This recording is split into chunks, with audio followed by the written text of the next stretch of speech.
Well, my name is Dr. Kenneth Qiu. I have a direct primary care practice. I started straight out of residency 2.5 years ago.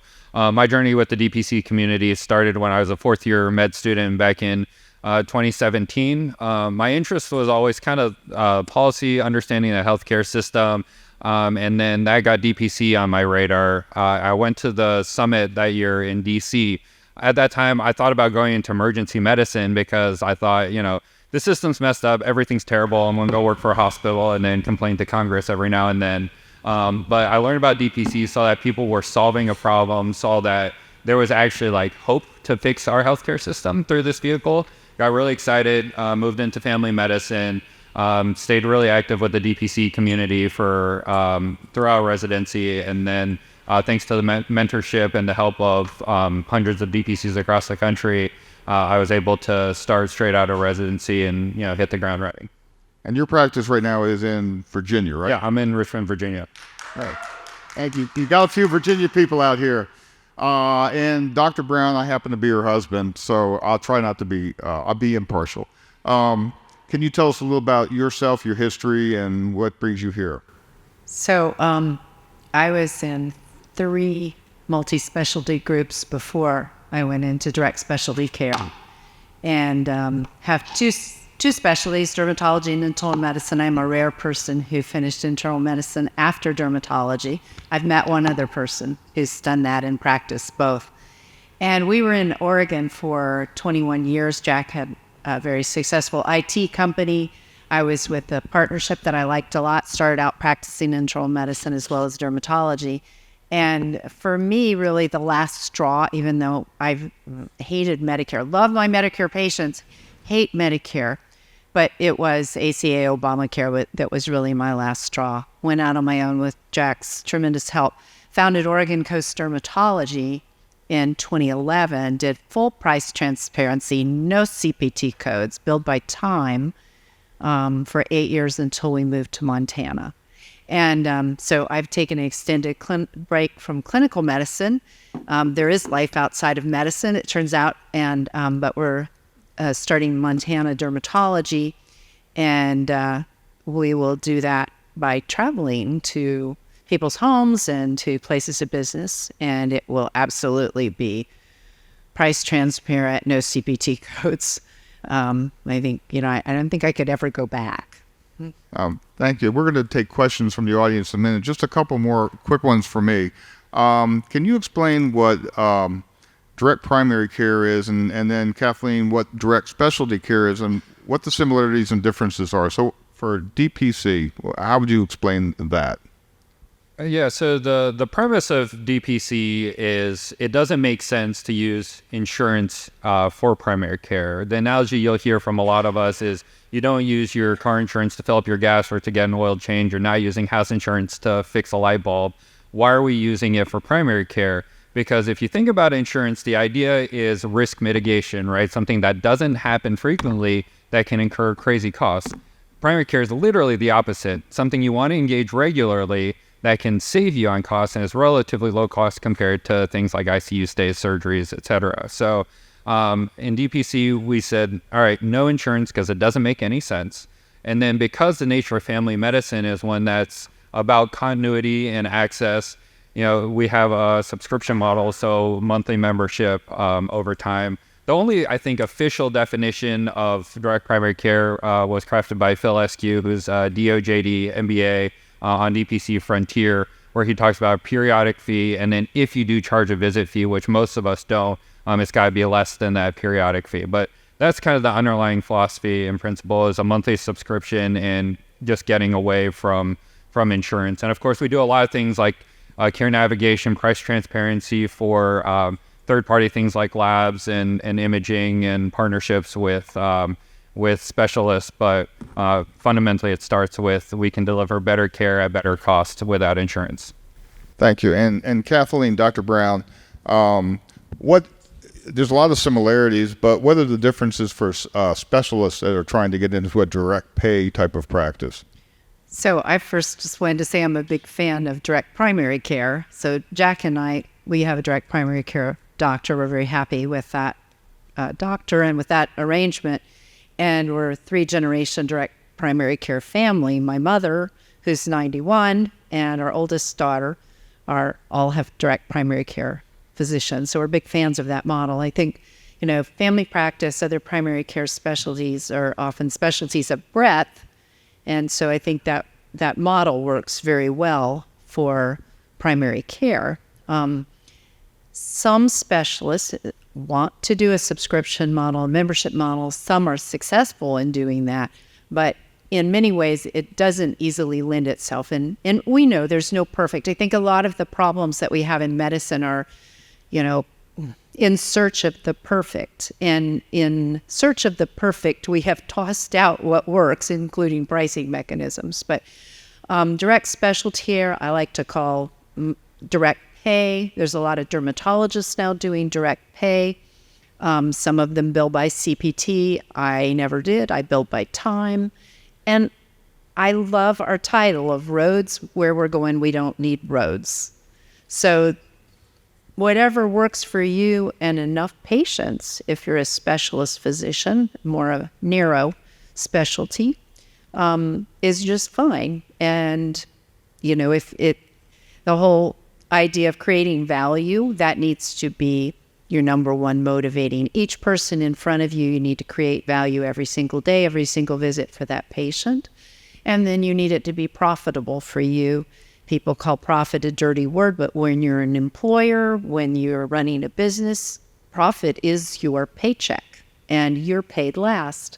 So you need to make sure that you have enough for you to, and what is that enough? I mean, there isn't a standard there. Again, roads, we don't need roads. You get to decide how much is enough and make that equation work. All the puzzle pieces have to work for you to take home that paycheck. My last question before we get audience questions would be, Dr. Qiu, what are some of the obstacles that you encountered? Because you started your practice straight out of medical school, didn't you? Residency. Yeah, that's gutsy. And what were some of the challenges? Because I know we have a lot of medical students out there that you had to consider when you did this, and what surprised you, and basically explain what you had to deal with. Yeah. Top two challenges would be know-how, right? Because they're not teaching you how to do any business in medical school. They just teach you how to work for a hospital. And number two is loans. That's a big issue. So for the first one, I mentioned that there's a lot of support in the DPC community. So we have the Direct Primary Care Alliance that does the DPC Summit. Lee Gross is here with the Nuts and Bolts Conference. There's AFP has a lot of resources. So if there's any time to do DPC, it's now. The resources there. There's so much help and information out there.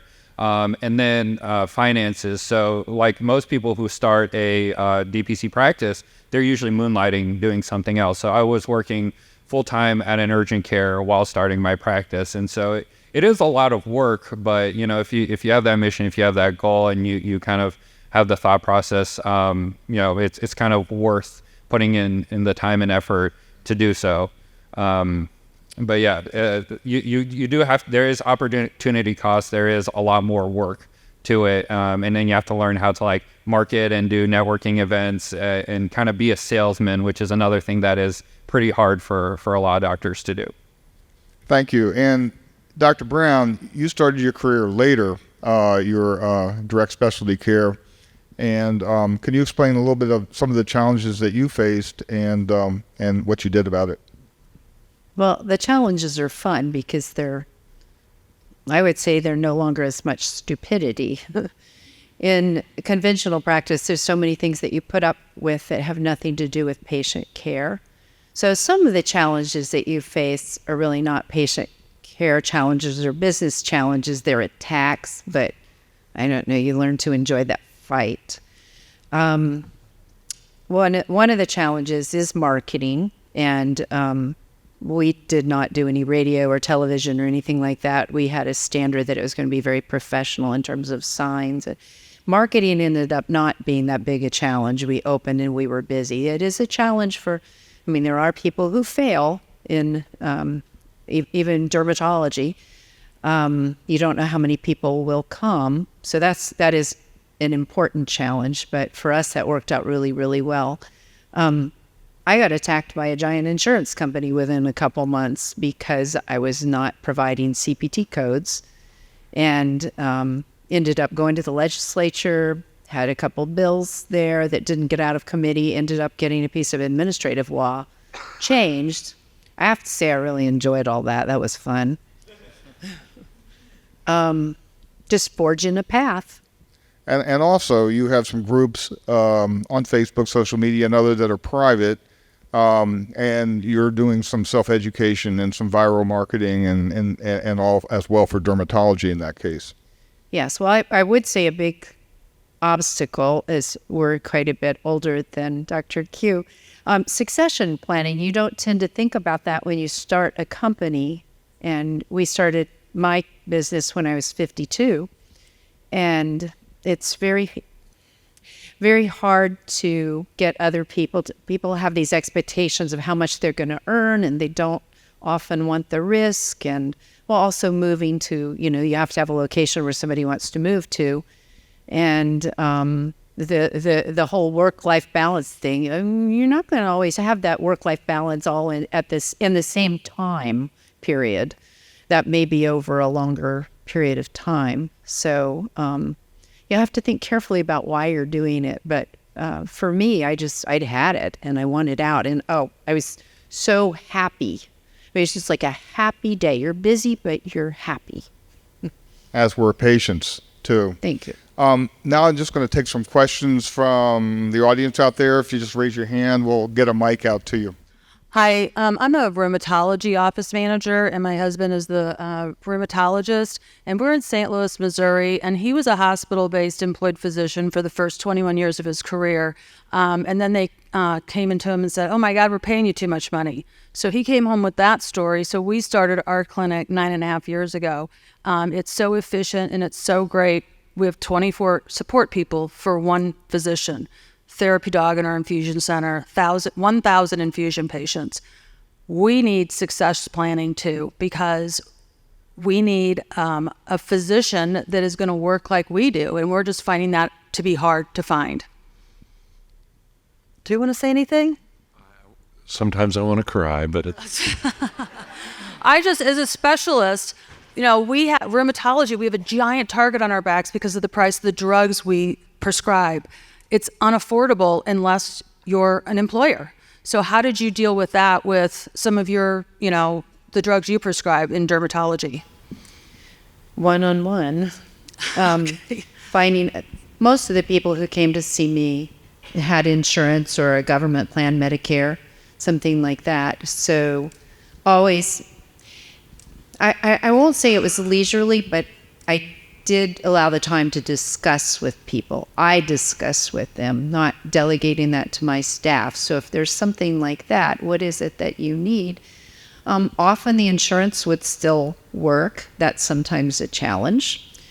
Sometimes people who had an HMO would get their medication through their primary care doctor, but still choose to come to me for the monitoring, the follow-up, evaluation of the condition. Typically psoriasis is a big one in dermatology that uses very expensive medications, but one-on-one.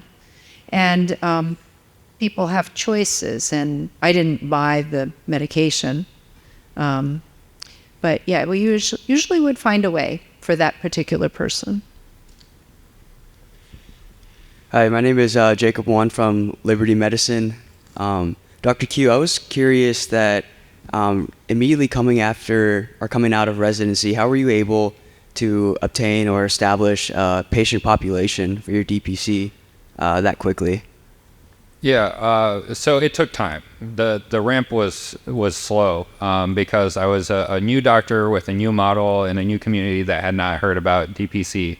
And that's why I had to work urgent care, because a lot of it is just going out, marketing, networking, really educating is what you do.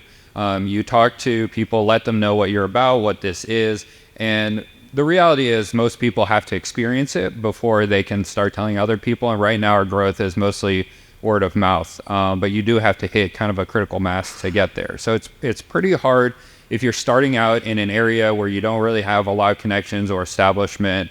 And then, after that, it gets easier, but it does take time and effort. But I will say right now, there's actually a lot of opportunity, and this opportunity will continue to grow where you don't have to start a DPC. There are a lot of people who are either risk averse or don't have the financial ability to go out and just do their own. And so, there are larger practices like my friend Clint over there with Nextera, who are hiring and really looking to empower more people to grow the DPC movement without you having to do it yourself. Hi, this is a question for Dr. Qiu. My name is Brent Holmquist. I'm from Omaha, Nebraska. I started my own DPC practice about 2.5 years ago as well, after about 12 years in the insurance-based industry. We've again experienced a slow growth. I'm still doing a side gig, doing VA disability exams. We've kind of hit a kind of a plateau. And the education piece to the patients, they call and ask, hey, do you take my insurance? I said, no. And they say, well, thanks, but no thanks. And what have you found is the best way to educate them? Is it more of a mass education? Is it more one-on-one over the phone? What have you found? So I would say it depends, right? Everybody has their own way of going about it. There's some DPC creators who are all over social media. I'm more of a in-person networking type of person.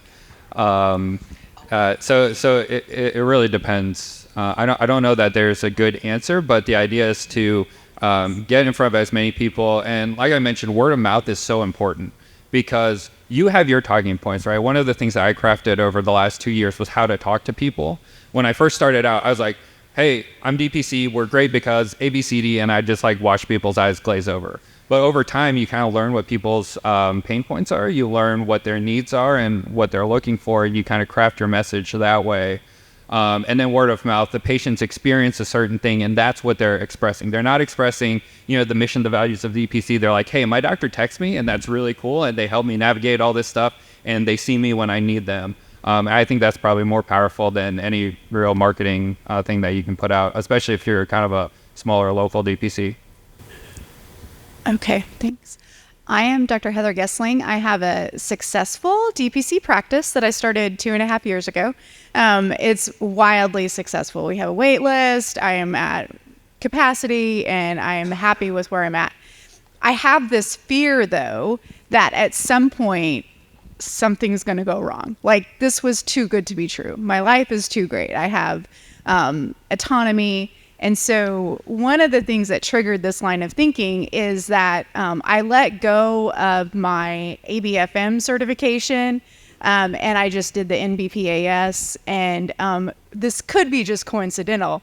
But since I've let that go, I have all of these things that seem to be different. I'm getting more prior auths on patients for medications, and I have this thought what if I've done, what if something goes wrong and this isn't going to be as easy as, do you guys have any thoughts about barriers to DPC, barriers to the freedom that we're sort of choosing with letting go of all those sort of traditional routes with certifications, board certifications, not doing insurance? Do you see what I'm saying? Is there going to be some legislation or something that you can see might change?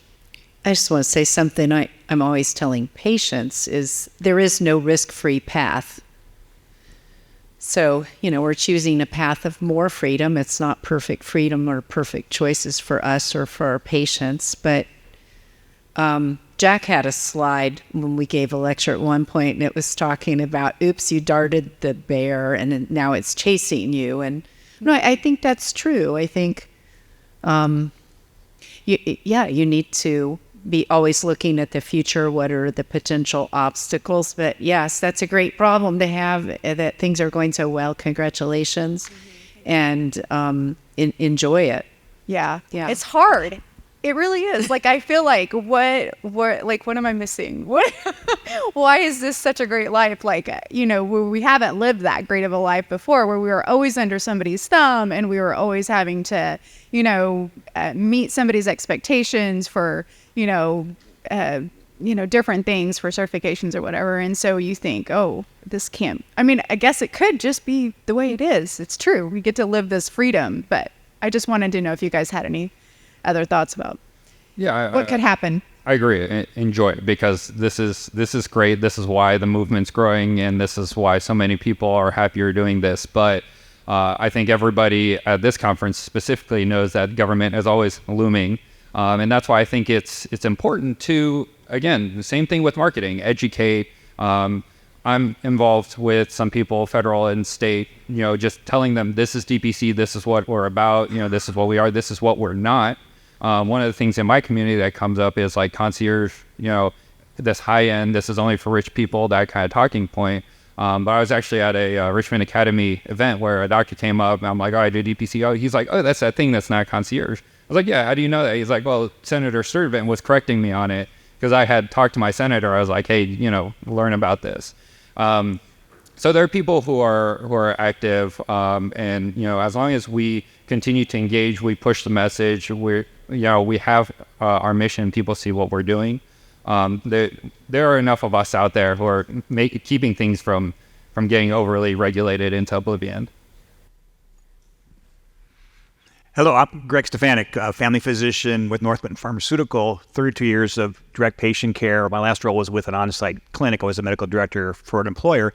What a great way to practice medicine. It's not DPC, but it's very similar to DPC in most respects. I gave a talk a couple weeks ago at a manufacturing to 3 different shifts, and I asked them, how many of you have a trusted relationship with a physician? And less than a third, raised their hands. Wouldn't this problem in healthcare be solved if we taught people how to take care of themselves and they all had access to great primary care? And yet so many people need to hear the message, employers mainly. They're not on LinkedIn listening to us, our banter and talking to each other. They need to hear the message that there's a better way to take care of their people. How are you approaching the employers? Are you doing employer forums? I know there's people in the room, for example, Clint, I know, Clint, you do a ton of work with employers. But how are we getting the employers to hear this message that their people need to have great access to amazing primary care?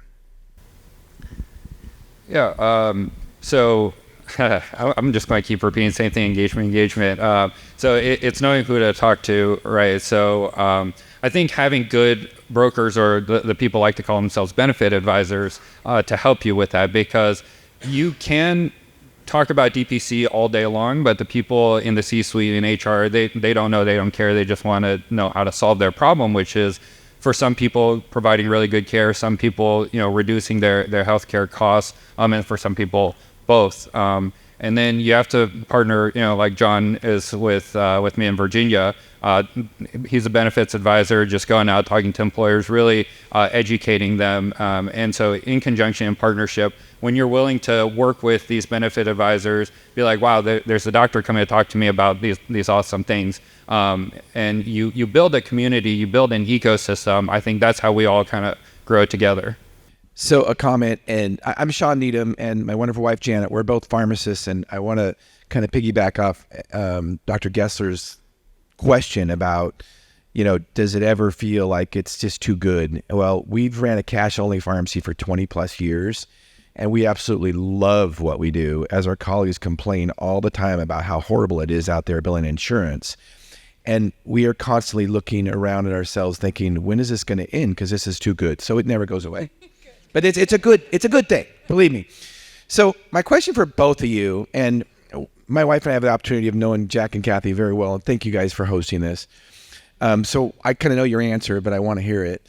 And Dr. Qiu, for you especially, since you're new at this, how much is it worth being liberated from the system rather than a guaranteed financial paycheck every week? How much is it worth? It's priceless. Yeah, I mean, I think it's fantastic. It's it depends how you find value, and for me, it's really having doing something meaningful, right? Because I've thought about this a decent amount, how I could just be in the system, work a lot less, get a great paycheck, and deliver bad care. But I think it's just really fulfilling to be able to do something that's actually impactful, that could change not just the lives of my patients, but the system as a whole. And Yeah, I mean, I agree. It's priceless, and doing DPC and doing something that's alternative also puts you in a different mindset, because now you can think of like, okay, well, if we don't have to be dependent on insurance here, or we don't have to do things this way, what else can we do? And that just opens up like a whole universe of possibilities, and to me, that's really exciting. So you hear physicians complain about moral injury, and I have a lot of sympathy for people who feel very stuck inside the system. I'm in a specialty that lends itself to more independence, but I'm someone who believes in bottom-up solutions. I think it is something of an excuse. We have an excuse if we're in a bad system. You blame the bad system and complain about this bad system and go to Congress and complain about the bad system. And when I went to Congress, I figured out nobody was going to fix my problem or the problem of my patients. And so I was having a conversation. We have such wonderful conversations at this meeting, but I think you are able to have implement your own moral code and make those tough decisions. How much charitable care am I going to provide, and how? How am I going to price this? How am I going to pay and reimburse my employees? And all of that is your responsibility. And so that's what feels so good. It's also what's so hard. It's both. And Yeah. I have an observation as a husband. I'm watching what happened. Kathleen is the kind of physician who did not want to give up what she felt was her moral obligation to spend time and take care of that patient in front of her. And as the situation got worse and worse, she was working more and more and more hours because she did not want to reduce the standard of care that she gave. And it was not a happy situation. Patients weren't happy. It was very difficult. My patients were happy, but she went. I was suffering. She worked very hard, but here's something that's interesting that happened. When she went with her direct pay, she still worked very hard, but she was working for the patient, and the patient was working directly with her. It was a completely different environment. Everybody was happy. That made a huge lifestyle difference. Yes, true. I still worked a lot of hours. I do hear sometimes people talking about the benefits of, and that's a risk with direct primary care. I find that everything that Dr. Qiu is saying, I'm pretty much in agreement with, but when you are charging people for time spent, and also spending a lot of time that is not billable hours, like lawyers say, you're working hard to generate that value. I still worked, I'll say, 70 hours a week, which was less than I worked before. My practice was called Oregon Coast Dermatology, OCD. I am a perfectionist. But yet more on the clinical tasks, including the charting, which I hate, but is necessary. But again, less stupidity. You're not spending time on fulfilling stupid billing requirements and worrying about being audited. Yeah. Well, I see from my handlers in the back there that we're running out of time. And I want to thank everybody for coming and listening to this. And also, Dr. Qiu and Kathleen will be available, and just catch them and ask them questions. They'd be happy to talk to you about this. And appreciate everybody for coming. And thank you, Kathy, and thank you, Dr. Qiu. Thanks for great questions.